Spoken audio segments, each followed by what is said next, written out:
Welcome to REMelations. We're your hosts. I'm Mindy. And I'm Brooke.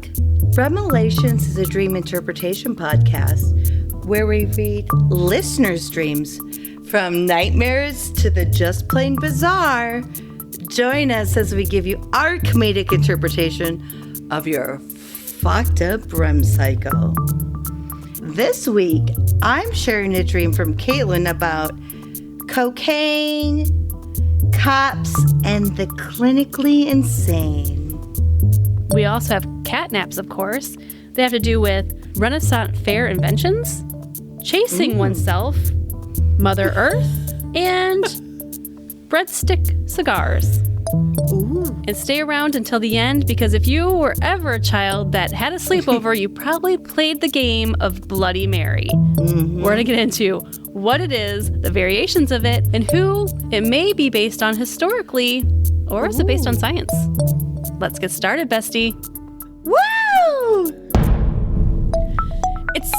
It's Friday, and I couldn't want it more, honestly. yeah, long week. You ready to party it up? It's been a good week, but a long week, and I am ready to party up. Because what's happening, Mindy? What's going on this weekend? Your face, anything? Like tomorrow, so I'm excited about that. In person, live. Yes. I know. I'm so excited. We have the twins' graduation party and the youngest's musical performance of Mamma Mia. I'm so excited. I love Mamma Mia. I am so. It's one of my stoked. faves.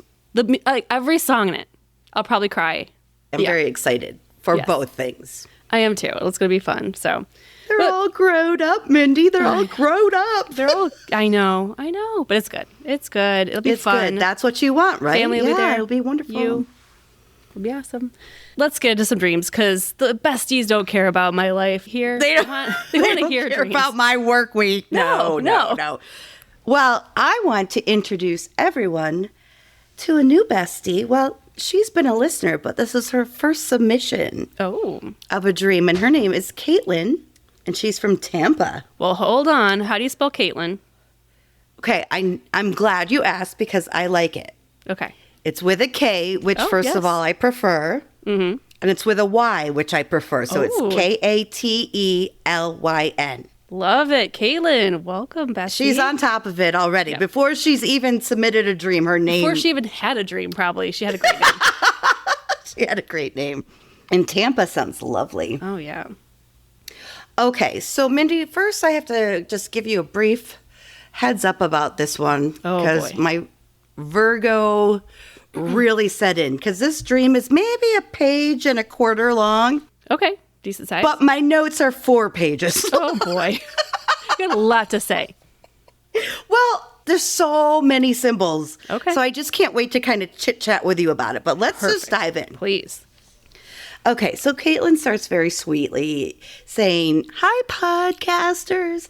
I've been listening for a while now, and my friend Nicole, this is how you from do Florida. it, bestie, yes, has actually been featured on the show for her Tom Cruise teapot dream." I remember that one. So that's how you do it, bestie. Like I said, just tell one person.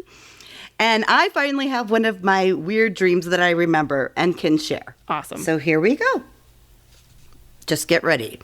This is a wild one. I'm ready. I'm buckled in and ready. Okay. The dream began with me going out with some friends, and we went to the Castle, which is a popular goth club here. So I'm guessing in Tampa. Sweet. Sounds fun.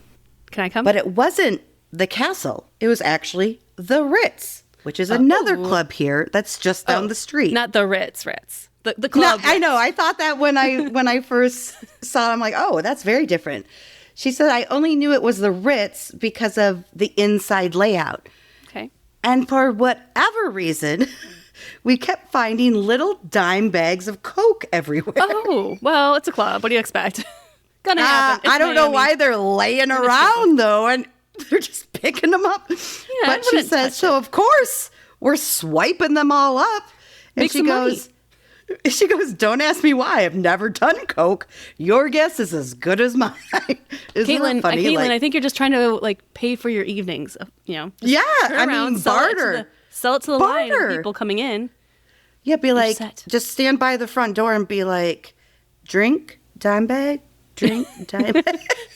$100. And next thing you know, the house lights come up and people are clearing up because there's cops in the club. Damn it. Checking people Cops because in the club, they don't cops want... in the club. I don't know. I feel like that should be a song. Sorry. Is that a song? I was like, is that a song? I'm dancing to it. So cops in the club. Cops in the club. Hide the dime, but there's cops in the club. Cops in the club. That's good. Just wait till I keep going. You might be able to add a few more lyrics. Sorry. I'm already No, don't apologize. I'm like in it with you. I'm digging it. Songs. We'll work on the next club. Verse. Okay. Cops in the club. Like it's already stuck in my head. Okay. So we go out a back elevator, but for whatever reason, we have a Publix grocery cart filled to the brim with groceries and pockets full of Coke. But we make it down the service elevator without getting nabbed by the coppers. Phew. Okay. Good. Okay. Woo, I was nervous. So then we're on the street like, well, fuck, now what? How do I get home? Will our grocery cart take us? We didn't drive. So as I see my friends racing down the street with their grocery carts, I turn around and I'm in another dream. Scene Here change. we go. Scene change. Thanks. Thanks, Katelyn. I love a good scene change. Oh, and it's a change. Oh, okay. I am now the daughter of this rich guy, and we're at this insane hotel. 5 stars. Maybe the Ritz. Maybe it's the real Ritz now. Maybe the real Ritz, like elite type shit. Nice. Well, apparently, I was being targeted by Sigourney Weaver. Oh. Hashtag. We haven't done Miss Done her. No. Should we do it? Oh, how can we not? No. She has to. We have to. I mean, okay. She's legend. Hashtag. What does Sigourney Weaver dream? I mean, you had to say it like that because we're at the Ritz. You can't just we're at the yell Ritz. it. We have to have our pinkies up. Pinkies up, ladies and gents. Sigourney Weaver. Be fancy. So apparently I was being targeted by Sigourney Weaver, who was my mother, unbeknownst to me at the time. Sure. And I only found out because after I was trying to escape her handlers, she says, think Men in Black situation. This sounds intense. Yes. I wound up in a weird, clinically insane ward that was secretly attached to the bottom part of the hotel. Okay, so in the basement of the Ritz that Sigourney Weaver must own, there's something. A clinically insane... Yeah, there's a psych ward. Mm-hmm. Good, okay. Well, that's normal, right? Yeah. Totally I feel like most hotels have that. Most hotels should have, especially if you're in Vegas. All Vegas hotels should have a psych ward. Everybody needs that psych ward. So I'm in there trying to find my way out, but there's no nurses, only patients. And when the inmates are running the asylum, is that what they say? Right. Yeah, that's not good. That's not good. But there is a severed hand of a nurse at the nurse's station with her badge right there. So I take the badge to scan out of the emergency exits, and I overhear Sigourney Weaver saying how she's going to find her daughter and take me somewhere as revenge for my rich pops taking me from her evil ass. Oh wow. I think there's some backstory there that we don't know about. I know. We need a dream backstory here. Wow. I then realized she was my mother, but then she heard me trying to leave. We locked eyes, and for the rest of the dream, she chased me, trying to drug me with cocaine. Take me away. Maybe there were Sigourney's dime bags.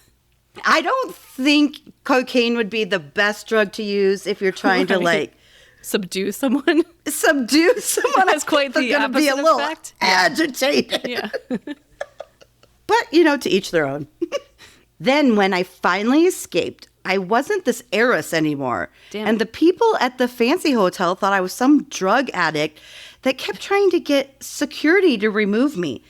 Except one person realized it was me. But he said he couldn't help me. Okay, what good are you, dude? Rando, non-helpful guy. Then I turned to this girl that I knew, and she told me that this is where things change again. It gets real weird. I'm ready. That when I disappeared 3 months ago, so this girl is telling this to her. Okay. When I disappeared 3 months ago. So Katelyn has disappeared somehow. Uh-huh. My father said that this woman could have all my belongings because I was gone. Well, and then he died of a broken heart. Oh. So I was grieving and crying at the end of the dream. And then I woke up. Yeah, it's not surprised you have 4 pages of notes to go through on this interpretation. Well, I've got one more sentence for you. Okay. But I'm not even going to get into this because she says there was also some weird stuff with the ocean and Sonic the Hedgehog in the middle, but I don't remember enough of that to give more details. So I'm just going to let that one lie. Have to let That's one not even in my 4 pages. Right. I don't even know where you go with Sonic, But I love it. I love it. The ocean and Sonic. Okay.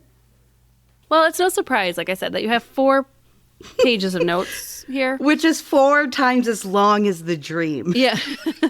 Oh, wow. Okay. Well, where are we starting? I'm starting with the nightclub, okay? Yep. My initial instinct, I'm just going to dive right in because we have to get going on this one. We do. Not the one she thought she was at, right? Okay, Which I don't think is a major big deal, but I think it starts the dream out with confusion about an issue. Mm-hmm. She's already kind of like thinking she's at one place, but she realizes she's somewhere else. But really, what nightclubs mean, it's a dark place where you socialize with others and can symbolize a lack of awareness of your behavior in social situations. You can also buy drugs. You can also, or find them if you're lucky. If you're super lucky. Then the price is free. If you're brave enough to try the drugs that you find on the floor. Sure. So the bags of coke, let's just get into that. Yeah. Because there's so much symbolism with nightclubs anyway, but let's just move along because dreaming of cocaine symbolizes a desire for pleasure and instant gratification. Of course, it's obvious. Makes sense. But it also may represent the need for escape from reality or a desire to feel like more confident and powerful. Mm-hmm. However, it can also indicate a warning of addiction or self-destructive behavior. So I wonder what Katelyn is kind of dealing with. I think it's interesting because they didn't use the drugs. Right. She just found them. Right. And I'm going to get into that in a bit. Yeah, okay. That she would be caught. Yes. But I just find that even though the parts of this dream are so very different, I found so many connecting threads, so to speak, like symbolically. So if you only saw the cocaine, right? You didn't do it. No one was using it. Then you're trying to think of ways to accomplish a task. Yeah. Your dream is reminding you that some of the methods you have thought through can be dangerous, either physically, emotionally, financially, or mentally. So maybe she's dealing with something and she kind of needs to rethink how she's going about this issue. Now we've got the cops, Mindy. Here they come. Cops in the club. Cops in the club. Cops in the club. Turn on the lights. There's cops in the club. Hide the coke. There's cops in the club. There's groceries out back. There's cops in the club. Take the service elevator down to the floor. Cops in the club. Get out the door. Oh, number 1 hit. Yeah, I think that's a banger right there. You know what? If anyone wants a ringtone, let us know. We can make that happen. You're at like church on Sunday and so your phone starts ringing and it's me and Brooke singing "Cops in the Club, Hide the Cocaine." Yeah, maybe you want. Maybe you want to turn down the volume. Yeah, maybe put that on silent when you're at church. I love that it's happening at church. Okay, so cops have a lot of symbolism. Let me just kind of whip through some of what I think this dream would mean. A police raid can be a sign of your own inner turmoil. It can reflect, a sense of fear and insecurity. And I totally get that. They can also represent authority and control. And the raid itself could symbolize a need to exert control over a chaotic or uncertain situation, which seems to track with what's happening in the rest of the dream. That's interesting because I know we've talked about law enforcement before, but we haven't ever had a dream submitted yet where that's been a police raid, so to say. So raid, it's very different. I don't care who you are. If I see a cop and I know and I'm not doing anything wrong, I'm not even speeding. I still get nervous. I mean, when those lights go on and your stomach just drops out, and then the cop goes around you and you're like, oh, and you know my you didn't God. do anything wrong. Even That's if the you're hard doing thing, nothing right? wrong. But it's even worse when you have done something wrong. True, and they true. get Keep you. going. Keep going. Please keep going. Pass me by. This was me like this week. I had a cop behind me for at least like 10 minutes. I'm like, and then that's too long. I'd be scared. He was going obviously somewhere else. I don't think he was like tailing me on purpose, but like I just happened to go in the same direction. And that's unfortunate. Then it's like you have to go exactly the speed limit. I'm making sure to use all my blinkers. Come to a full stop at all. And I'm like looking in it's actually more unsafe, I think, because I'm always like looking in my rear view mirror and I'm like, I'm just more nervous than it's not safe. Yeah. Cops, come on. They're doing their job. They're just doing their job. They're good. They're keeping us safe. So with the cops entering, the dream may be a warning about a potential like upcoming event in your life, such as a legal issue or maybe a difficult decision. The dream could be a sign that you need to be more aware of your choices and the consequences of them, which kind of also ties back in with the Coke. Yes, exactly. Look at you. We're on the same path here, Mindy. Of course, any dream, people, could be a sign of your own internal struggles, but it could be a sign, again, more like feeling powerless or unable to take action in a situation that you feel is out of your control. So I think everybody should take a minute to just reflect and make sure that you're making the best decisions for yourself in your future, and maybe not pick up the Coke or sell the Coke or... People are watching you, perhaps. Or do the Coke so there's no evidence of it. We're not condoning drugs, Brooke. Come on. There's options. I'm just saying this is called evidence of us promoting drug use. No. I'm just trying to find a way out for her. So anyway, they try to leave because obviously of the Coke possession. Mm-hmm. But then there's these shopping carts in their way. That's odd. And they're full. It makes us, she said, heavy. to the brim. And it was capitalized. I know you couldn't see that, but she said to the brim. Okay. With groceries. Someone's just getting their like weekly grocery run done. But there's like how many carts? Because all her friends had a cart and they're all like running down the street with these carts at the end. But I don't know. I ditch them just because it kind of seems like it would slow you down a little bit, but not if you do the running start and you jump on the back. Like I like to do. Ooh, then you can kind of get somewhere. Get the momentum. You can get some momentum. Especially if you're going downhill. But it does bring up a topic or a point I wanted to make is that a shopping cart is an aid to help you accumulate and carry easily all necessities for nurturing yourself. Okay. So although it can be considered a hindrance, like I think it would be annoying to have this cart, but then you got the one with the wheel that's going that fucking wheel. No matter what cart I grab, it's always the wrong one. But dreams, like I kind of touched on, of a grocery cart reflect that you are receiving assistance in accumulating what you need to survive. Yeah. You're acquiring sustenance, nurturing, and support. So there's something there that she has, but the piling of products into a shopping cart means that you're hungry for something that you're not getting in real life. That might be affection, attention, respect. Just thinking about what you need. Those are things that might be compiled into that fucking grocery cart. Oh, man, if my life was a grocery cart, Brooke, it would be full of more time, more money. I'll take both of those. But, the good news is they made it out free. They did not get busted. Then we have the major scene change. Yeah. Yes. And it was a major change. Yeah, totally. The luxury hotel can mean so many things, and it's fascinating. They're associated with, what would you think, like indulgence. Sure. Comfort. Something I can't afford. Yes. Something I can't afford, but aspire to. This podcast never takes off, Brooke. We're staying at the Ritz, and we're inviting We're inviting Katelyn. Caitlin, yes, and we are. We'll invite Nicole, too. We'll have a party. And Nicole, bring her along. Yes. Yeah, Abby. But, a sense of longing for something kind of unattainable, which what we're going through right now, or a subconscious craving, maybe from a break from the routine, escape, which is kind of Where the they got, common how we got to theme this dream. We got it from that escaping. From physically escaping, from escaping with drugs, or escaping with luxury. Like, it's just a lot of escapism. Yeah. And I'll probably touch on that a few more times, just letting you know. Oh, I even have here in my notes, more escapism. Excellent. Underlined. Underlined, bold. And like we said, a desire to escape from the pressures and stresses of reality. It could be a need for relaxation or self-care and a break.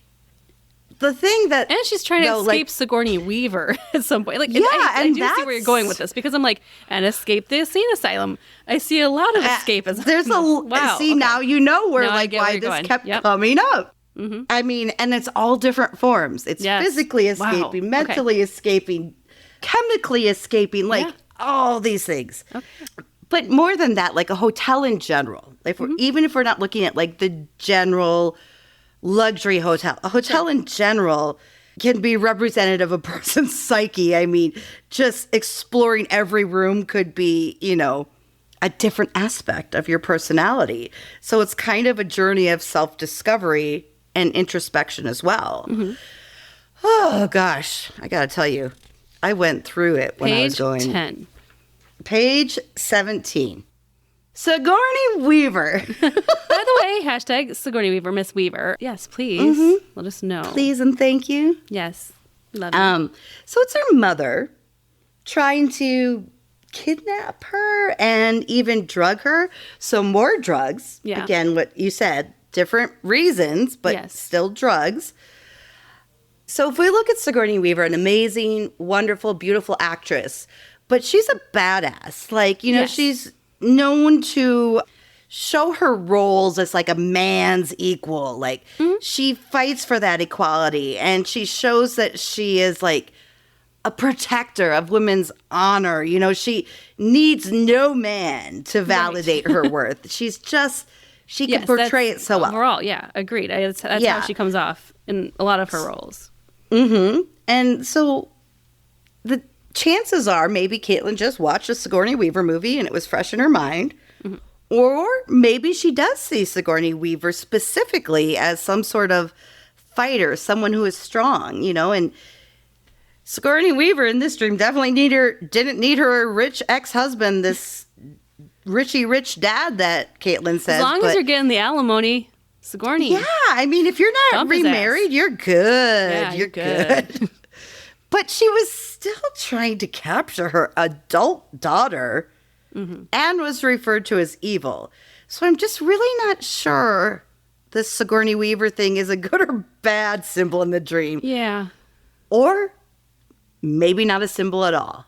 Like I said, can be. Could have just watched something with her in it, and that's what popped up in her brain. But that's why dreams are fun. Let's talk about the clinically insane ward under the hotel. Yeah, the psych ward at the Ritz. Let's dive into it. And that there's no one there except for the patients. There's no staff. No. So that to me it seems more like a prison. Then? Yeah, and the feeling of being alone, right? Like just no help. Yeah. Dreams of a mental hospital, the most common interpretation is that it's a warning sign. The dream may reflect an inner conflict or unresolved stress in your life. It can also represent an aspect of yourself that you feel needs to be addressed but have been avoiding, like all of us. Everyone's got So this is your subconscious mind's way of reminding you to take care of this. If you try to push it away, it's going to keep coming back. Yeah. But now we have no nurses or staff, only patients, but we have the one severed hand. Yeah, wow. Oh, God, I forgot about that. I mean, there's just one thing after another. An interesting twist. Let's go. Yeah. We're jumping into the true crime here. Who murdered the nurse? We're all over the board here. We need a whole nother episode about who killed the nurse. Yes, it's convenient that she did have the badge, though. Yeah. I mean, that is because she takes the badge and escape out of the asylum. But finding someone unexpected help, maybe? I mean, a helping hand. Literally. A severed helping hand. I mean, take it any way you can get it, right? I'll take it. I'll take that badge from that severed hand. I'm getting out. She's not going to miss it. Mm-mm. There's a funny story here. I can share. It was Did Halloween. You find a severed hand, Mindy? Close. It was Halloween. Let me start with that. It was Halloween. The week of Halloween. You almost made me do a spit take because I wasn't expecting that answer. This was when the kids were young, and they, I think it was the oldest was in cheerleading, like competitive cheer. We've done every sport under the sun, so it was competitive cheer part of our lives. And we were walking out of competitive cheer, and the youngest starts screaming, like just freaking out, and we're walking out into the parking lot. She's freaking out. And we're all like, what's wrong? What's wrong? What's wrong? Yeah. And she points, and it's a Halloween decoration of a severed foot hanging from a trunk. And I'm like, that's cool. Like a tree trunk? No, I'm sorry, from a trunk of a car. Oh, a trunk of a car. Okay, it's a human foot that looks like it's been shut into the trunk of the car. And it's severed and hanging by sinew. So sinew, I love it, Mindy. The youngest was like 3, and she just thought it was real. Real? Oh, and just had a major meltdown. And I'm like, okay, I adult me likes that. Mom me was like, why the fuck would you scare the shit out of my kid? But I know it wasn't intended for her, but yeah, I think I would put that in my car. Yeah, it's good. I think that sounds pretty. I don't think it damaged her too much. I mean, she's a cool now, kid, so she's pretty cool. Yeah, she's cool. We're going to see her tomorrow singing her ass off and rocking that stage. Yep. Okay, just back to the hand, since we're still on that subject. It's also associated with the sense of touch. And finding someone else's severed hand could indicate unresolved issues from your past. Mm-hmm. It might represent a relationship where you felt disconnected or emotionally detached. It could symbolize feelings of guilt for not being able to support someone in need when they needed help the most. Oh, okay. There's just so many different variations of all these symbols. Right. And only Katelyn can put them all together and figure out what it means for her. One dream, yeah, she's got to put it together. We're just giving her some ideas. Okay, here we are, Mindy. Last page. Okay. Home stretch. You got it. You got this. You're doing awesome. She's still being chased by Sigourney Weaver. It's more being chased. She was chased by the cops earlier, and now she's escaping more, but literally this time as opposed to the drugs or the luxury aspect. So escaped, but then the people of the hotel thought she was just some drug addict, didn't recognize her as that because she still has those bags of coke in her pants pocket. She probably is high as fuck because she's probably done the coke because she's stressed out. Right. She's like, well, if I'm going to die anyway by Sigourney Weaver's hand. Sigourney Weaver's going to get me. I'm going to get high before. So it's almost like she's still trapped. Yeah. But the weird ending. Mm-hmm. Not that the rest of it wasn't weird, but running into that girl who was like, oh, your dad told me when you disappeared 3 months ago, I could have all your stuff. And then he died because he was brokenhearted because you disappeared. Like, that's a bombshell to drop on someone. That's intense. And where was she? Was she at the club for 3 years? Like, what's going on? Where was she? Like, is this a dream within a dream? Like, what's going on? So she's got the loss of all her possessions, the loss of her father, and even technically the loss of herself, because we don't know what the fuck happened to her for those months. 3 years. I don't think she knows where she was. No, she didn't even know she was missing. Wait, was it 3 months or 3 years? 3 months. I want to get rid of someone's stuff in 3 months. I'd be kind of pissed. I'd be like, really? Like 3 years, I can understand. Get rid of my shit. You only waited 3 months? Yeah, like, hold on to that shit for a minute. 3 months is nothing. No. Oh, but I mean, is it a lost opportunity? Is it forgetting something that's important? Is it feeling a loss of identity, wondering where you're going in life? Or in the present situation, what value do you want in life? What are you working for? Do you have a passion? And that sometimes you get lost when you lose that passion and you don't really know what direction to go. But as I take a deep breath, I just want to summarize, or sum up, I should say. Yes. Lots of loss and confusion for Katelyn. Lots of self-reflection needed. Lots of anxiety and uncertainty. And not saying that you need, not like we're like, you need self-reflection. Because, no, but yeah. We're not coming down saying you need self-reflection. I think everyone needs self-reflection. Everyone does. So often. It's just, these it could be something small. Pointing to it. Yeah. No, you're absolutely right. But also the sense of powerlessness came up multiple times between, I'm saying the dreams because they seem like two separate dreams, but all of these together are still representing the same things. Something is certainly chasing her, I'll tell you that. A person, a memory, an experience that she can't shake. And, may need to take a step back, slow down, rethink how you should move forward. Because that's just what the symbolism of this dream said over and over again. Kind of like, you've had this. Yeah. Take a step back. Maybe look at it differently.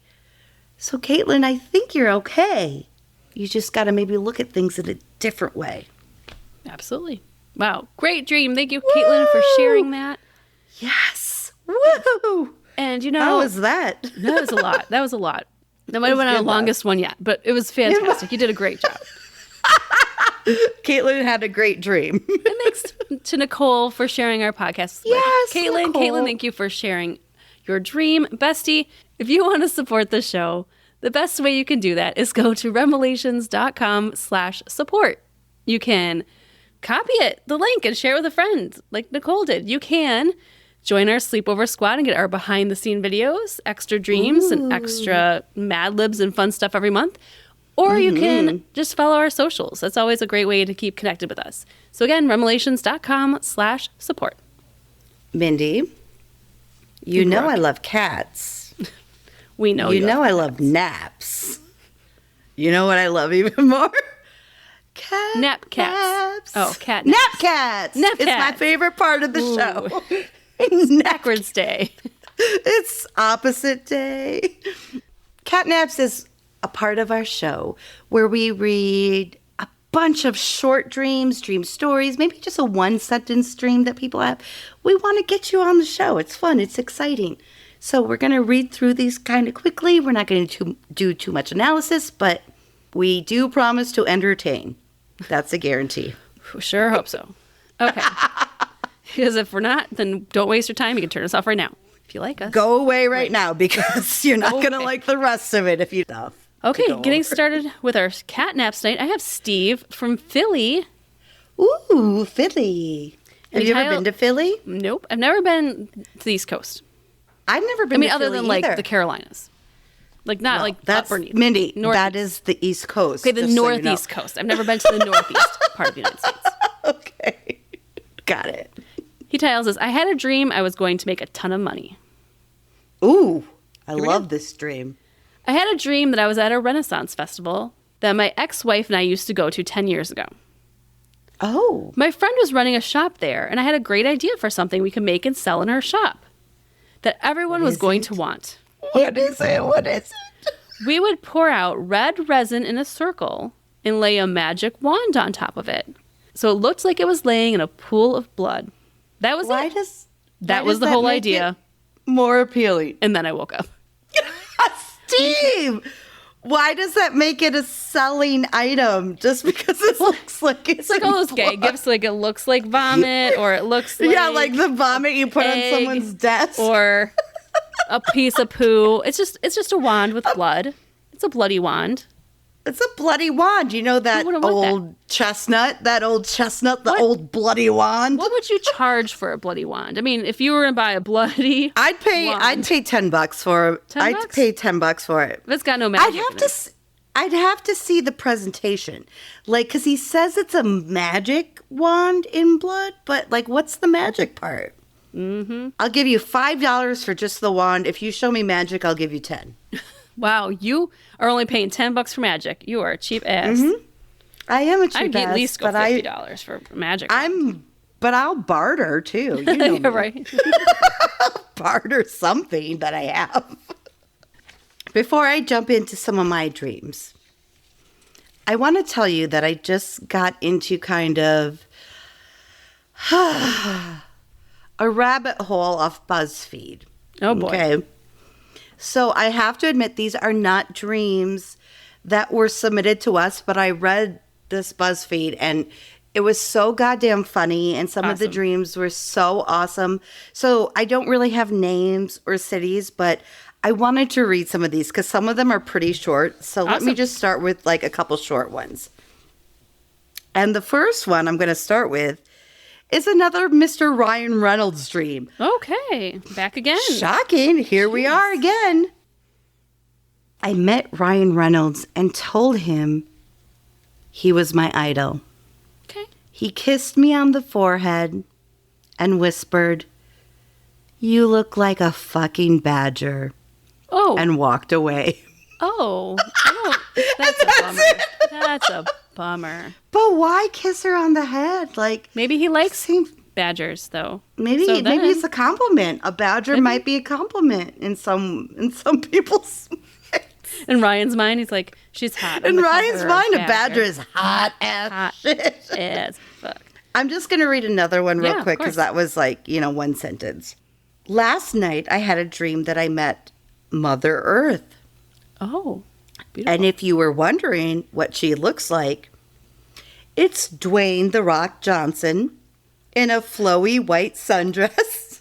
Oh, with cute. Good winged eyeliner. Something that we have yet to be able to accomplish perfectly. No, I can't accomplish it. Even with the help of our bestie that gave us the best. I'm so untalented. But man, The Rock, I could see him being in touch with his feminine side like that. I do. Could you see him though? He's huge. He's huge. Yes. In this white flowy gown. I love every second of this. I'm like, I hope that's what Mother Earth looks like. Please. I love it. If I'm going to see her, I want it to be The Rock. Yes. Okay. I'm in. This is Maya from Kingston, North Carolina. I have 2 recurring dreams. Here's the first one. Oh. The first dream is of me running through a forest on a small trail in a complete frantic state. I'm worried that if I don't run fast enough, whatever is chasing me will catch up to me. Pretty common. I continue to run along this small trail, running with all my might, hearing nothing but snarls and jaws and teeth snapping at my heels. Ooh, it's a mountain lion. I'm sprinting guessing. full blast down this path until I reach this old, half-deteriorating wood mansion. That's in a mansion in just the middle of nowhere. Okay, I would love to find a mansion that's abandoned that I can move into. Yes, you can fix it up, Mindy. You'd love it. It's an opening surrounded by trees. I fly to the front door and try to open it, knowing that if it doesn't open, I have seconds until whatever is chasing me on my heels catches me. I don't like it. Finally, I kick the door open, turn to slam the door shut, and I'm stuck dead in my tracks as I'm faced with myself staring at me in the doorway. It was the self growling? Oh, man. That's weird, huh? Mind blown. Yeah. Ooh, that one gives me creeps. Ooh, that one's intriguing. I'm going to save Maya's second one for another time. Oh. Okay, so I had a dream last night that I was at an Elton John concert, and halfway through Crocodile Rock. Yes, I love that song. I just want to be in this dream already. He switched to a Prince medley. Can you imagine? That'd be good. Elton John doing a Prince. My mind is like feverish right now. And real live flesh and blood Prince walked out on stage. That's the biggest surprise of all. Into the stunned, hushed audience, I said quietly, "I thought you were dead." And he looked straight at me through the crowds, and it says of 1 million people. Oh, wow. Put his mouth to the mic and said, ooh, I would get the chills. Do I look like the kind of man who dies? Oh, it seems like something Prince would say, actually. Actually, 100%. Yes. And then she just ends it by saying, absolute legend. Correct. Yes. Correct. Oh, man. Too bad we That can't was hashtag those who have passed, because that would be one I would like to know. I'd love to know. Prince's dreams were probably super erotic. Mm-hmm. He would have been good on our last episode. He would have, yes. Dirty 130 Yes. episode. I'm sure he had plenty of naughty things to share. This is Carmen from Seattle, Washington. Okay. I had a dream that me and my friends crashed a school night event and did bad stuff until the police were called. Jesus, how bad was the Right? stuff you were doing that the police needed? Carmen to doesn't specify. Then, and be a good girl. Dr. Phil drove up as I was running out and offered me one of those cracker cigars like you get at a restaurant. I got in his What? know, and he goes, What is a cracker cigar? Do you know? He goes, Like a breadstick? Carmen goes, breadstick? Okay. Like, you know when you were a kid, you used to pretend that they were like cigars? Those, Yeah, like, or you made crunchy yourself a breadsticks? walrus if Yes. you put like 2 in your mouth. Yeah, I got it. Okay, I got it now. So of course I took it. I mean, if Dr. Phil rolls up and offers you a breadstick, you gotta take it. If Dr. Phil rolls up and offers me a taco, I'm gonna take it. If anyone rolls up and offers me food, as long as it's not like some complete weirdo. As long as it's not dime bags of Coke on the floor of a club, I'll eat it. Take it. Then I realized that Dr. Phil was taking me to the police. So I ran out of the car and hid under someone's porch until I could see Dr. Phil drive by yelling, "You know, this isn't good for either of our caloric intake."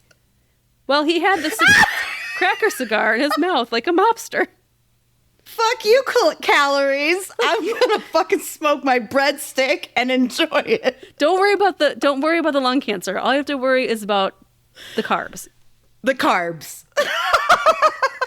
Luckily, the police couldn't find me because it was nighttime. I have never woken up afraid and yet confused in my life. That was a good one. That was a good one. This is another BuzzFeed dream. Had a dream that Nintendo marketed the GameCube as the world's first bisexual console. So interpret that how you like. Okay, I don't even know where we would start interpreting. I don't even know, but the GameCube is the world's first bisexual console. Okay, well, we're all inclusive here at this podcast. We so are here, up. game consoles and all. If you'd like to sponsor our show, we're allies. Okay, I'm going to read another short one real quick, okay? Had a dream that McDonald's had a big ad campaign that just said, "We have it," in black cryptic writing. Ooh. So I went to a drive-thru and said, "I saw the sign. Can I have it?" And the speaker was silent for a solid 10 seconds before saying, "Do you think you're ready?" Oh, this is what? Are we sure we're at McDonald's here? Because We're at McDonald's. Are you sure? In my voice, and I screamed and drove away. I would too. It was their own voice? Yes, Oh, it's like yeah. someone saying it back to you. Like, do you think you're ready? Well, with AI, you might be able to do that. But you could, but even if it weren't my own voice, if someone responded that to me, I'd be like, I guess I want to drive out of here. I'm not that curious. I did just go to McDonald's not that long ago, and it was an AI thing that took my order. Shut up. Yeah, what do you it was mean? no one was in like the drive-thru? Yeah, it was like, instead of like someone going like, "Hi, welcome to McDonald's. What do you want?" It was like, "Hi, welcome to McDonald's. What would you like today?" And then I would say it. But it got your order one right cheeseburger and everything? Okay. Would you like anything else with that? Yeah, it was like all AI. It was like all like computerized. I was like, oh no, where all This these world people are going to scares lose our jobs. This world scares me. Yeah, they got it right though. So They got yay. it right is amazing, but it scares me. Yeah, even as I don't like, what want kind of a sauce? car to Oh, yeah. drive for me. No. I don't don't. want to give my order at a McDonald's drive-through to a live person. I'm sorry. I just do. Yes, Nothing these are wrong with jobs or technology or I know. advancement, but that freaks me out a little bit. It does. Wow. Well, thank you to all of our catnaps today and to Katelyn for sharing your dream. Mm-hmm. Well, Brooke, if you think back to our days of sleepovers, Yes, there's a good few times. sleepover games that are pretty standard that you have to do at every sleepover, right? We Truth or dare. We did truth or dare. We've talked about Ouija boards. Mm-hmm. There's another one What that we do you- haven't talked on yet. Ooh, is it light as a feather, stiff as a board? Nope, that's on my list. I'll give you another one. Okay. I'm just gonna be patient and wait for you to tell me. Did you ever play? Well, I'm not going to ask you like it's a question. I know for certain we have played Bloody Mary. Oh yes. Oh, Bloody Mary, go on. Bestie, this is something that has been a staple This is a of classic. sleepovers forever and ever. The legend of Bloody Mary, whether it's a legend, a ghost, a phantom, or a spirit, it's a woman who's named Mary that is conjured in a mirror in the dark during sleepovers. By saying your name 3 times. Well, we have some. Oh, about. variations. There's some variations on Okay. it. Yes. Let's start by saying though that we never saw Bloody Mary in all of our attempts. I think we may have scared ourselves, but I We don't know if probably we've ever scared conjured ourselves. anything. Probably scared ourselves into thinking we saw something, probably just screamed and ran out of the bathroom. And that's the thing that's so funny because, like, as a young teen, you're Yeah. doing things like opening portals and conjuring spirits, and then you run out and you don't close whatever portal you may have opened. Right, it's not still really open. safe. It's not good. It's very irresponsible, but It we is don't very know that as kids. No, we you're don't like, "Ooh, know let's do that it." as kids. We're just like, we're just playing. Like, I don't like it anymore. Too bad you opened the door. Now you got to deal with it. You did. Bloody Mary is also known as she has some Ooh, pseudonyms. some what's the other word? Pseudonyms. Aliases. Alternative. Aliases. Aliases. Oh, I love it. Okay. Hell Mary, How- Mary Worth, Bloody Bones, Mary Wales, Mary Johnson, Mary Worthington, Mary Lou, or Mary Jane? Mary Johnson. Could you get Mary Johnson. Mary a Johnson. more? I'm sorry if your name is Mary Johnson. This means I mean no ill intent, but those are 2 very classic names. Right. Mary Johnson Or doesn't sound scary. I think if you're in a mirror yelling Mary Jane 3 times, Right, you that might doesn't be. sound as good as You Hail Mary, or Bloody Mary. That's creepy, but You might Mary be Johnson. smoking the green if you're saying Mary Jane 3 times in the mirror at midnight. But And it might be April 20th while It you're might doing be. it. okay, so Brooke, let me ask you this question: how do you remember us playing this as teens? Basement bathroom of my parents' house. Is Yep. that how you remember it? Yep. And probably, we probably had everything set up already outside, that we had done a bunch of stuff already, and we're like, we're going to fucking go do Bloody Mary. After the seance and the Ouija board, we're like, we're gonna After go the conjure Bloody seance and the Mary. sage and our little bells and everything we had that Salt we thought we were. circles, yeah. Mhm. Yes, and we thought we were so prepared, and then we probably got the balls to go in and try it. But I'm sure we were holding hands, laughing and scared at the same time. And I'm sure we scared ourselves out of the bathroom before anything could happen. Yes. I'm sure we said it 3 times and then probably sprinted out the door. Right. So the modern day legend kind of began in the 1970s as a sleepover game. Just the 70s? That's not that old. Yeah, but we're going to get into the history of how it may have come to be in the Okay. 70s. But Okay, being got it. such a standard sleepovers kind of began in the 70s. It is the idea of, I'm going to say this wrong, catoptromancy, which is deviation by mirror or crystal gazing. Catoptromancy.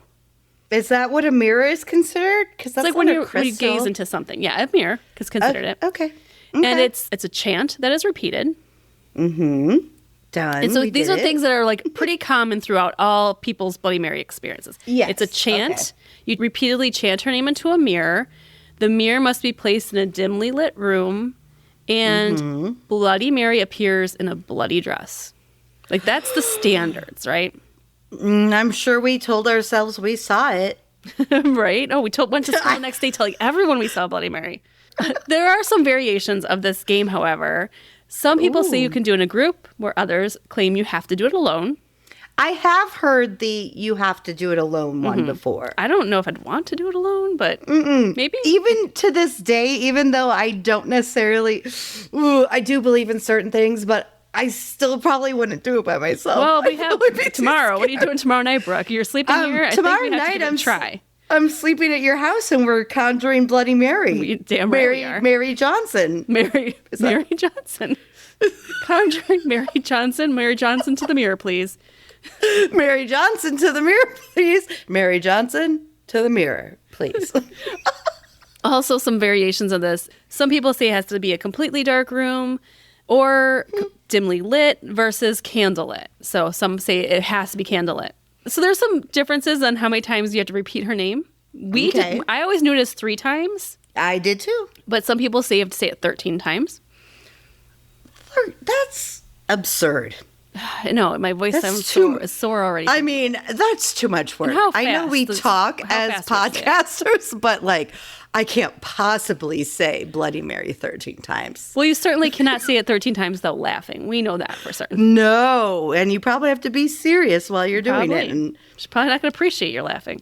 She's not going to like it. Some say it doesn't matter what time of the day you do it. Some people say it has to be exactly at midnight. And some people say it has to be at witching hour, which everyone knows. 3 a.m. 3 a.m. Another variation is what is exactly said. We've always known, or as I've always known it as saying Bloody Mary 3 times. But there's variations where people claim you have to say, Bloody Mary, I killed your baby. What? Or, Bloody Mary, I stole your baby. Or, I believe in Mary Worth. I don't want to take credit for something I didn't do. Not that it's credit, but I don't. It's not my cocaine. Killed your baby, and I did not kill your baby. I did not steal your baby. I'm sorry, I'm not saying it. I don't want that juju on me. There's also differences in how she appears. Oh. Some say, although most people say she appears in a bloody gown, some people say that she appears So it's holding, not just a clever name? Right. No, Bloody Mary. She just comes up and she's got like her hair perfectly done and she looks Yeah, fabulous. she's just like, I don't know why they call me Bloody Mary, but I like Bloody Mary. I'm here. She's just carrying a Bloody Mary with her. With She's like a brunch gal. She's like a lady that lunches and we don't even realize. No, she's not the mimosa girl. She's a Bloody Mary girl. I love it. Some people say a Bloody Mindy. Bloody Mindy. Oh, we can start that new trend. I will haunt anyone's mirrors. That'd be fun. Okay, when I die, I'm gonna work on that. Work on making yourself come through the mirrors. I don't want to die in a bloody fashion, preferably. No. I'm just holding my Bloody Mindy. I don't want you to die, period. But if you do die, I want you to die peacefully in your sleep at an old age. Thank you. Appreciate that. You're welcome. Some say they see Bloody Mary holding a baby. Some say she's wrapped in chains around her neck and her shoulders. Ooh. And some say instead of Bloody Mary, which we'll get into, you see a future husband. I know. We're going to have to try this Mindy, one for you. We're going to have to try this one for you. I need this tomorrow. Okay. Are we going to be home by midnight? We'll be home by midnight. Yeah, I think we. If not, we're going to have to stay up till 3 a.m. to make the next portal opening time. Portal opening time. It's like a flight. You get a noon flight or a midnight flight or a 3 a.m. flight. Yep. Okay. So what happens when she appears also varies. She could reveal your future. You could be pulled into the mirror. You could be cursed, or you could be scratched. I'll take one of those things. Like, show me my future, fine, but none of the others. No, thank you. The rest sound not so good. All right, so although the fun sleepover game probably began in the 70s, there are some correlations to historical women that we believe might have started this idea of Bloody Mary. So let's get into Love them. it. There's 5 possibilities. Yes. Ooh. Oh, and plus some science at the end, of course. Ooh, we're getting it all together. Science and everything. Okay. History and science. Now, let's get those 2 pies in your Trivial Pursuit board. Here we go. Yes. What is it? Pink and brown. Let's go. Yes. I don't know if no, those yellow, are the right yellow ones. and brown. Yellow and brown. Yellow and brown. Okay. At least in the classic, I believe. All right. Yes. The first variation that Bloody Mary might be named after is Mary the First of England. Her nickname was Bloody Mary, so that is one check in that box. Before we get into Bloody Mary, or into Mary the First of England, there's a trigger warning in here for pregnancy loss. So if that bothers you, fast forward a bit. Check your timestamps. Mary I of England was born in 1516, so we're going way back, way back. Just a little bit. Yeah. Just a little bit back. Yeah, she was the daughter of Henry VIII and Catherine of Aragon. Now, she was raised Catholic, but her dad renounced the Catholic faith and formed the Church of England in order to divorce her mother. He's like, you know what? I know Catholicism He's the king. He can make whatever rules liking he divorce, wants. so I'm going to make my own rules and my own religion. That's the perk of being the king. Oh, right. He wanted to do that because he wanted to marry Anne Boleyn, who was a very famous historical figure. Yes. Mary refused to acknowledge her dad's new religion. She enjoyed her Catholicism, but after many years, she eventually had to kind of give into it. Who enjoys their Catholicism? It's all about torture and self-reflection and self-hate. Good point. Well, Mary did. She was very mad about it. Mary loved it. I get it. Her dad had 4 more wives after, including Anne Boleyn. He died in 1547, and her younger brother, Edward VI, took the crown. Okay. He died 6 years later and left the crown not to his sister, but to their cousin, Lady Jane Grey. Why? You don't have to tell me why if you don't know, but that doesn't make any sense. Like, why wouldn't you leave it to your sibling? I don't know. I think that it's its own podcast, and we're not a history podcast, Brooke. So Mary was not happy about her cousin getting the crown. No, and so she formed an army. Pissed. And after 9 days, she kicked Lady Jane out of office and took over as queen. Go ahead, Mary. She's 37 years old. Badass bitch. That's how old we are. Yeah, a few years ago. She ruled for a while, and she tried to restore Catholicism to the land. Mm-hmm. But in what regard? In the regard of that she pretty much killed and tortured 300 religious Protestants that she burned at the stake. Well, that's not great, Mindy. That's I think not great. It was about 100 a year. That's 2 a day. That's 3 a day. Real, that's a lot. really, That's a lot of really burning. bad. That's a lot of, and that's got to be one of the worst ways to go. Yeah. Mm-hmm. Yep. Burnt at the stake. Yeah, not good. Mary did want an heir, though, because she wanted to make sure her reign reigned on. And so she married Prince Philip of Spain. 2 months later, she announced her pregnancy. Wow, they got it done quickly. Yeah. And so this is where some of the ideas that Bloody Mary is holding a baby, or Bloody Mary, I stole your baby, or Bloody Mary, I took your baby, that's where some of these come from. Okay, I was just going to ask you about that because I've never heard of the baby part of it. And when you said all these options of her baby being killed or stolen, I've never heard any of that. So this is very interesting. Yeah. She went to the chamber the last 6 weeks of her pregnancy, which is pretty normal. Her due date came and went, and no baby came. There was rumors, people started calling her a liar, that she was never pregnant.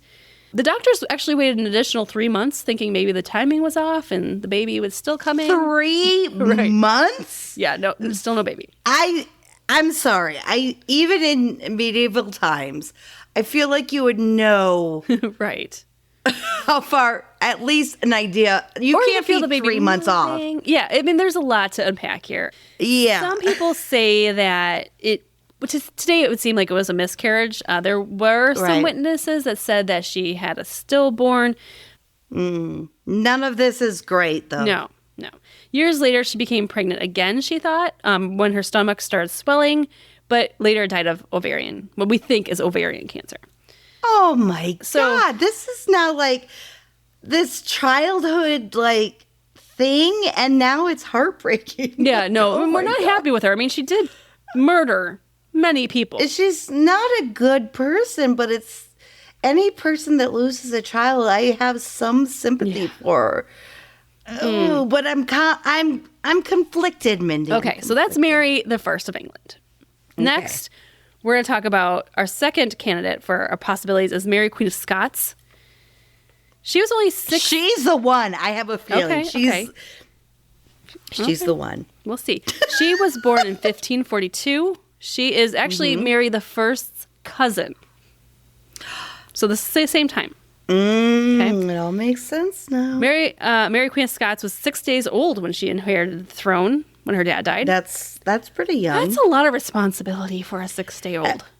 I mean, a lot of responsibility. She ended up marrying her cousin, the Earl of Darnley. You know, she was so cousin. Well, husband. While she was pregnant, she witnessed her husband being stabbed by a man 56 times in front of her. And so it's meant to... So supposedly that bad juju kind of followed her because she was pregnant at the time. Oh my God, I had no idea.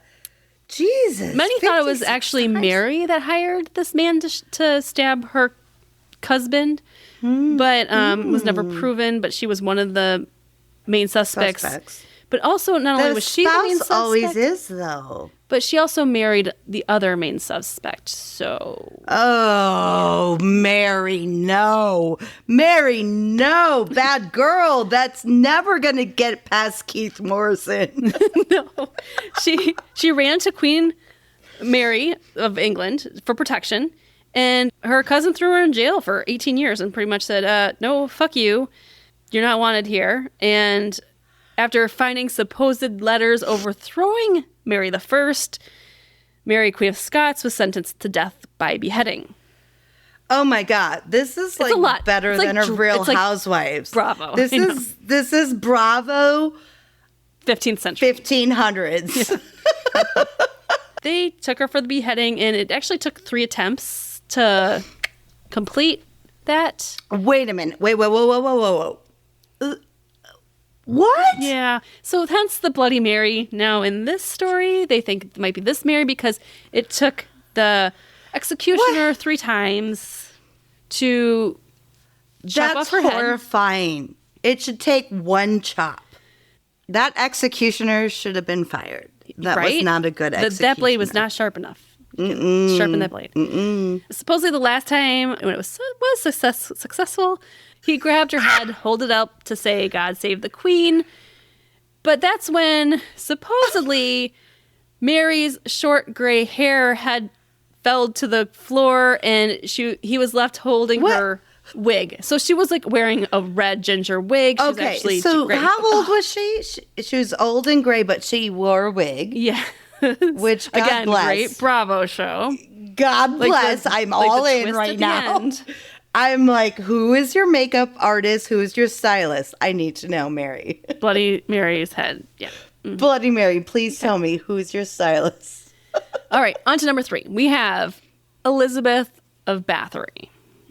Now, I don't feel it, Mindy. I don't feel it. Oh, you're going to feel this, though, because she's known as the worst serial killer in history. What? She's from this. She was born in 1560 in Hungary. She was a countess. She had lots of land. She was very rich. She was a noblewoman. Yeah. But she was a real life psycho serial killer. Yeah. Bad. I don't like it. So young girls and women would come onto her property and just go missing. I think I know about this one. This one sounds familiar. Okay. I think this is the one where she took the blood of young women, noble women, and like put it on her face. You got it. Yeah. Okay. So this is where the next idea of Bloody Mary comes from. Elizabeth and her 4 servants were accused of torturing hundreds of girls and women between 1590 and 1610. In 1611, when she was 51 years old, she was found guilty, causing deaths of at least 80 girls. 80? But she was a diary girly.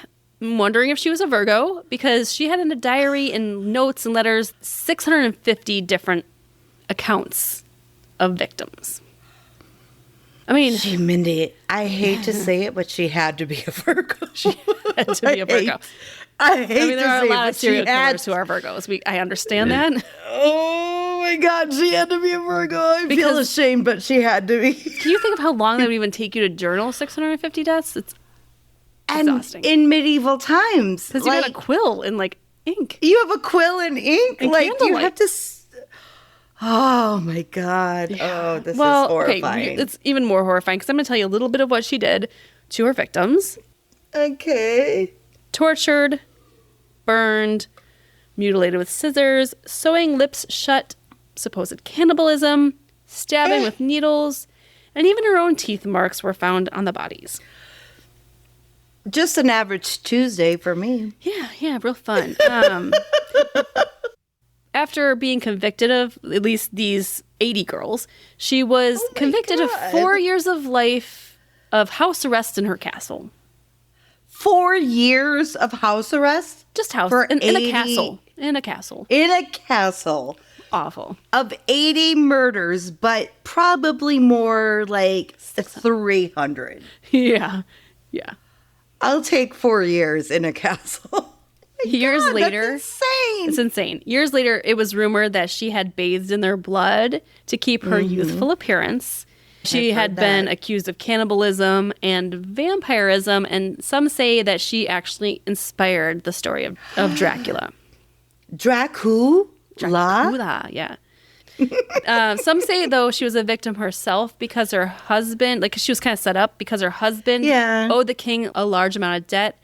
And the king set this all up so he could seize her land if she was found guilty. So, history. Of course, he was going to make her guilty. He can make her guilty at that time. Absolutely.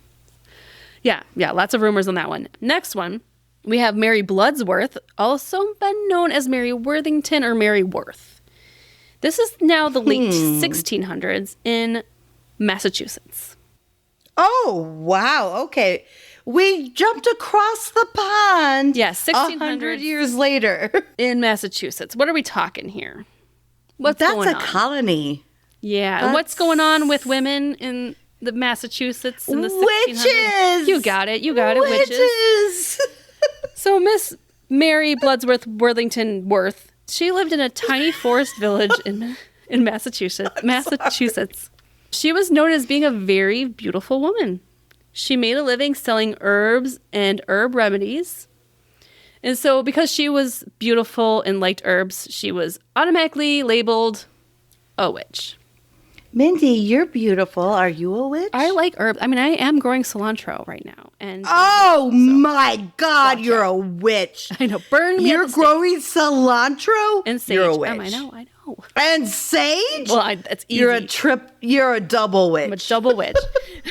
She was accused of being witch because not only of her beauty and her selling of the herbs, but girls in this village started to disappear. And so instead of, looking at probably the male suspects, they decided to look at this woman and be like, you're a witch. You're probably doing this. Yeah. You know us witches. We're always looking for ways to look younger. Yes. Village people went to her home and asked if she took the kids because she was stealing their youthful beauty. And then one night, the daughter of the miller, a miller in town, walked out of her home in a trance. Her mom witnessed this, and the mom's screams woke up the villagers. They saw the daughter walking into the direction of Mary's house, and Mary's house had a strange glow. Villagers claimed that Mary was holding a wand pointed at the daughter. Villagers chased Mary, and Mary stumbled and broke a mirror she was holding, cutting herself, hence the Bloody Mary. And then she cursed all the girls in the village, and that curse became known as the Curse of Bloody Mary. I believe this more than any of the others, actually. Some accounts say that Mary was then burned at the stake, and others say she had her day in court. Well, I know, right? Don't you have to have your day in court? Not during witch trials, I guess. I guess, but you still have a trial, right? You have your day in court. whether you're convicted of a witch or not, like, they've already made up their minds. Right. We know She's this. still dying either way. She's dying either way, but at least give us the trial. Right. So, according to the courtroom idea, Okay. she was pregnant at the time of her trial. Oh, so the rabbit done died. Mary refused to give up the name of the father. And so, of course, the minister declared the baby must be the child of Satan. Of course. Yeah. Mm-hmm. And even though there was no proof of her stealing kids, they... Sorry. Have you ever said that sentence before in your life? Even though there was no proof of her stealing kids. But because there was no proof of her stealing kids, they set her free, but the villagers then slashed her stomach with a broken glass that she had tripped on earlier and killed her and her baby. Oh, she tripped on it? In quotes? When she was trying to escape, remember she tried to escape, broke the mirror, then they took that piece and then severed her and killing her and her baby. Okay. Yeah, that makes sense. So also according to this legend, the father did later come forward to claim that he was the father, but it was too late. The baby daddy? The baby daddy's like, yeah, I hit it. Sorry, it took me a little while to tell everyone. I was a little afraid of the witch there. Supposedly, the father buried Mary and the child with pieces of the mirror. And then supposedly if anyone dare uttered her name in a mirror, she would return and take revenge on them. Okay, but why would he ever put her murder weapon in there? Like, why mirror? I don't. Okay. See, that's the thing with, we don't have, like, you know, the technology we do today to keep track of what's true and what's not. Even nowadays we don't know. But it was a lot, like, more he said, she said, right? I would say it's like 100% he said. She said. Well, okay. Now we're on our last one. This is a 17th century story. And this one is... So we're like progressing through here. the centuries. Yes. It's still going on, but it's different each century. Yeah. Okay. Well, this is Robert Burns. Now, he is a cool Scottish dude. I think I like him already just because you think he's cool. Because he was a poet, a lyricist, and he loved folklore, and he loved, like, cryptids and the lore of the land. I love him already. So he was like a he's an OG bestie. He's like a Sasquatch bestie. Yeah. Mm-hmm. He loves cryptids and all of that business. Seen, many things. So he wrote a poem called Halloween in the year 1787. Ooh. And I'm going to tell you what this poem says. No, I'm scared. And is it scary? It's not scary, but it does explain a little bit maybe where we got Bloody Mary from. Okay. This poem says, the love-stricken one has to take a candle and go alone to a looking glass. When there, she is to eat an apple before it and comb her hair. If lucky, the face of your conjugal companion to be will be seen in the glass as if peeping over your shoulder. Peeping? A conjugal companion, Brooke. Would you like to know who your conjugal companion is? I would love to know who my conjugal companion is because I can't figure it out. If you try this tomorrow, wouldn't you just die if all of a sudden over your shoulder appeared like Brad Pitt? I would be so happy, but I know it's going to be Danny DeVito. I just know it. Could you imagine? But here's the twist. I'd still take him, though. If a woman were to gaze in the mirror and instead of seeing her conjugal companion saw a skull, a skeleton man, or the Grim Reaper, that would mean they would die before they had a chance to meet their husband and get married. Mindy, if we do this tomorrow and I see that, I'm going to You're just like, please die. be Danny DeVito. Please be Danny DeVito. I'm like, please be Danny DeVito. Please be my ex-boyfriend. Please be anything but the Grim Reaper. But the Grim Reaper, because that's horrifying to me. Now I'm scared to play. Yeah, so that is a different twist on the Bloody Mary that you would see. Yes. That's why some people say that you would see your future or your future spouse if you conjure Bloody Mary. Okay. Another fun fact of why I like Robert Burns so much is he wrote the popular New Year's Eve song, Auld Lang Syne. No way. Same guy. Back in, what did you say, 1700s? Yeah, 1700s. God bless this gentleman. Be forgotten, never brought to mind. Okay, well, he likes lore and New Year's Eve. I trust the guy. So this idea that Robert put forth created a ritual in the 1700s where young women would walk up a flight of stairs backwards, holding a candle, looking in a mirror in a darkened house to try to find their future husband. Okay. So now that we've gone through the historical figures, what do you think? What do you think is there one that's sticking out to you that maybe be the one? The one with the blood rituals, like to make her feel younger, because that's the one.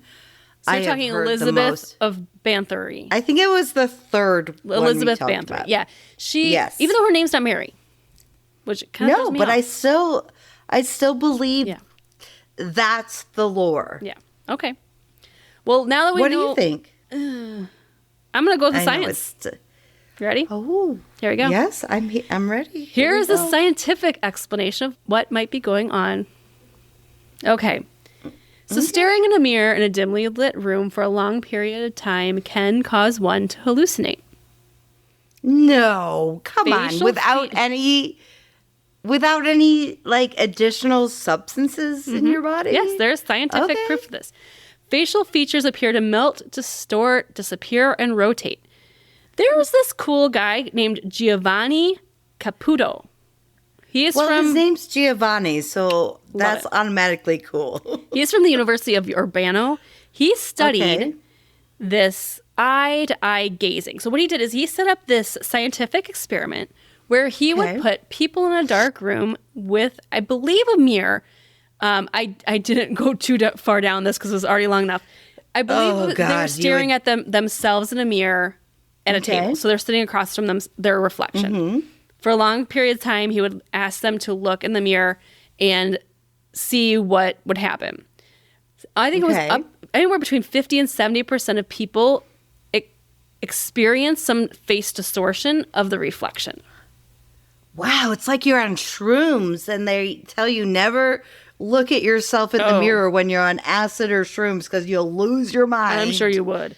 Mm-hmm. But they would say that not only would the face would melt or distort, sometimes they would see their parents' faces in their own face.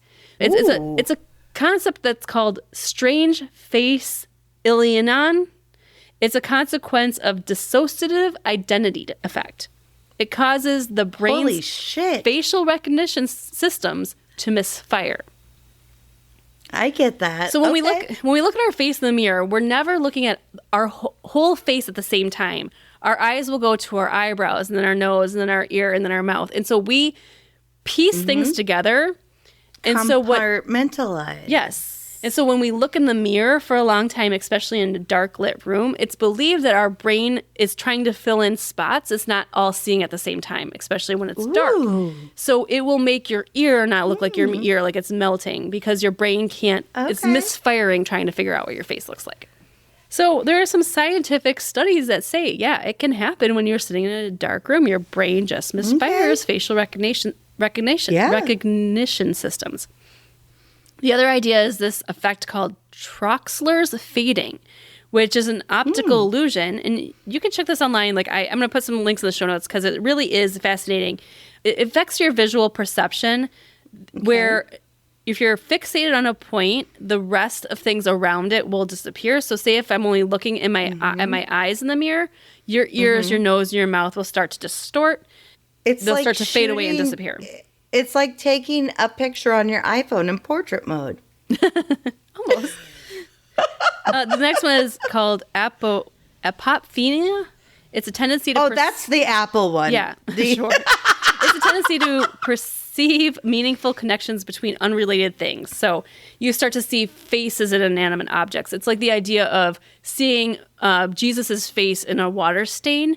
When I think your brain what we starts to see things. So it could be like the shower curtain behind you. All of a sudden, you're starting to see a face come out of it, because your brain is trying to perceive meaningful connections that aren't there.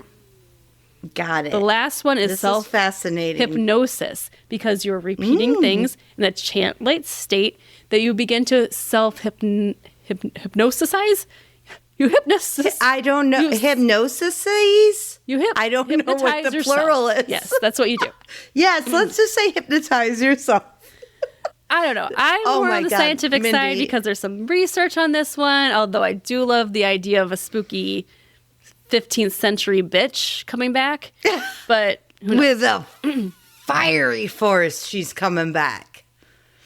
Ooh, I'm torn too. We're going to have to try it. We both want to believe.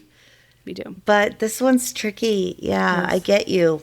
To finish up, I have 2 experiences that have to do with dreams as well. Yes, please. That I found on Reddit. Oh, by the way, so I was like looking on Reddit for stories about seeing Bloody Mary, and I came across a subreddit called Bloody Mary Victims, and I was like, oh, perfect. And I click on it, and it's just the drink of Bloody Marys. All different kinds of Bloody Marys. Like, I had 17 Bloody Marys, and then I got in a fight with my boyfriend. And the pictures of like these amazing Bloody Marys that have hamburgers and chickens and cheese and sausage. Like, it was... Oh, my God. Okay, so I didn't find it on that specific subreddit. It was actually on the paranormal one, but here we go. I like it. I'm proud of you for choosing that one. These are answers to did you ever play Bloody Mary? One user responds, I did it once when I was younger by myself before bedtime. Perfect timing, naturally. Nothing happened, but when I went to bed that night, I ended up having a really vivid dream. In that dream, I was in my bedroom, and the wallpaper on the walls started melting, and I heard a woman laughing nonstop. I tried to run out of the bedroom, but the doorknob was missing. I turned around and noticed something in my small mirror by my bed. I ended up smashing the mirror and actually woke up to that same mirror on the floor and my hand cut. No! That's not okay. Yeah. So that the dream just... yeah. Mm-hmm. So it's not like that they saw Bloody Mary in waking life, but then it cut over to the dream and it actually cut. Oh, okay. Yeah. Okay. All right. One more for you. This is another Reddit user that said, once when I was a young boy, I was out of state with my mom staying at her coworker's home. Her coworker had a son about the same age as I, maybe 10. I don't know how the idea of Bloody Mary got brought up, but he brought it up, and we went to the bathroom and turned off the lights, locked the door, and proceeded on with the whole looking in the mirror and saying Bloody Mary 3 times or so. Nothing ever happened, so naturally, we left the room. Later that night, I had the most terrifying dream ever. It was the whole scenario again, but this time, I could see there was a woman standing inside the mirror. She let out a horrible scream and started throwing things at me. God, it was awful. When I tried to escape the bathroom, all I could use was a wrench, so it made it very difficult to leave the room. The next thing I can remember, still dreaming, was that I was in the bunk beds. Their bathroom? Right. Well, that's a dream, so not surprising. I know, but thank God it's a dream. I was still dreaming when I was laying down in the bunk beds, face down, and the bunk bed started shaking and then broke and then slamming down on top of me. Fuck shit. This still gives me goosebumps till this day. First shit indeed. And last time I'm ever doing Bloody Mary. Don't do it, man. I think the fact that even if you do it and nothing happens in the mirror, the fact that it filtrates into your dreams is terrifying. That's these 2 people experience. Terrifying. You're absolutely correct. That's absolutely terrifying. Like, yes, I don't like that. All right, Bessie, have you ever played Bloody Mary? We want to know, what was your experience? Let us know in our Facebook group. If you haven't joined it yet, it's just search for REMelations Besties on Facebook. Join our group. I'm going to post something out there so you can comment and let us know what experiences you ever had. If you ever did this as sleepover, you ever see anything? Oh, gosh. We want to know. Can't wait to hear. Can't wait to hear the response. Or if you prefer, you can email us at REMelations@gmail.com. Wow. Okay. Yes. Ooh, wow, wee-wah, Mindy. Holy moly. You know what's so funny? Because I went in Bloody looking Mary. at sleepovers, like games, because I'm like, oh, there's Stiff as a Board, there's this one. I'm like, I'll just cover a bunch of them. As soon as I started digging into this one, I'm like, this is a whole episode in one game. So you're correct. I couldn't cut it down. You can. I'm not going to even dig into the other games now because I know you're into that realm. Holy shit, keep it going because this intrigued me. Yes. Okay. Thank you so much. To you and Bloody Mary Johnson. We're going to have to try all the iterations. Yes. I feel like I think maybe we should make some Bloody Marys and hold them up to the mirror and see what happens then. Never know. You never know. See? You know how to do this right. Midnight Bloody Marys. You know how tomorrow. to do it. It's a date. Mm-hmm. So I'll see you tomorrow. Lots of fun. We have a party. We have a high school musical to attend. I'm excited. But it's Mamma Mia, Mindy. It's Mamma Mia. I know. One of my favorites. It's so much fun. I'm so excited. It is incredible. It's going to be fun. How was your week? What's new with you? Oh my God. Nothing is new with me. No, my week has been just kind of crazy with work, but that's it. But how about you? Well, Brooke, you may have heard on the internet that Taylor Swift dropped a double album. And I didn't hear on the internet, but I did hear from you. So that counts as the internet to me. Well, one of our besties, Gina, even tagged me in our Facebook group and is like, Mindy, I'm dying to know what you think of the album. What's your favorite song? And so I commented What back. What is it, Mindy? But I can't. One, are you freaking kidding me? I made a list. So here we go. Okay, here we go. So I'm just going to run down my favorite Taylor Swift songs from this album. It's 31 songs, and so I probably picked 10. Here we go. The album is 30. She did one. So here's the songs. Thing. So we knew she was dropping an album that happened at midnight Eastern, and then there's been all these Easter eggs for 2 a.m. Well, I was still up, because I was editing the podcast, knew you would be. And I wanted to listen to the album, and then I was like, "What? There's a whole second album?" So she released a double album. The girls. MG. Okay. Okay. So here's to all my Swifties. Now. Here's my top list. But Daddy, I Love Him. Who's Afraid of Little Old Me? The Albatross. The Smallest Man That Ever Lived. I Can Do It With a Broken Heart. Down Bad. Fortnight. I'm Gonna Get You Back. So Long London. And The Prophecy. So was that all the songs, Mindy? Did you just love them all? I know. I was trying. Actually, Who's Afraid of Little Old Me? You did a really good job. Spooky vibes. That is like my top one. But Bestie, Mindy, that's crazy though. It's crazy. Mindy, can I just say, I appreciate a person that listens to an entire album. Yes. And you have seemed to listen to 2 entire albums. Multiple times. Guess what we're listening to in the car tomorrow. Since its release. But that gives me, that to me is respect, because not only are you appreciating the artist, but you're appreciating the story. Yes. The whole story. All right, Bestie, that wraps up another episode. Do us one favor, and that's to tell your best friend about the show. Tell your favorite Swiftie, of course. Mm-hmm. Or you can tell your favorite person at the club that dropped the cocaine. Or oops, just you might want to hand it back because the police are coming. Cops in the club. Or you can tell your favorite Bloody Mary, any of them, any of those historical figures that were pretty badass but awful women at the same time. I don't know. It was a hard time for women back then. Tell any of them. It's hard to distinguish if I know. Is it history that's making them bad, or are they bad? I don't know. Just tell a Mary, any Mary, about the podcast. Tell a Mary. Any Mary you know. Share the show. And that's an Mary or an Merry or any kind of Mary you want. Bessie, that's how we grow. That's how we keep coming back each and every week. 131 episodes in. Here we go. And we love you and thank you. Thank you for sharing and supporting. Okay, Bestie. Until next week. Don't pick up that bag of cocaine you find on the floor. And... Cops of the club of the club And sweet dreams, bitches. Cops in the club. Cops in the club. Gotta watch out for cops in the club. Cops in the club. Cops in the club. Gotta watch out for those cops in the club.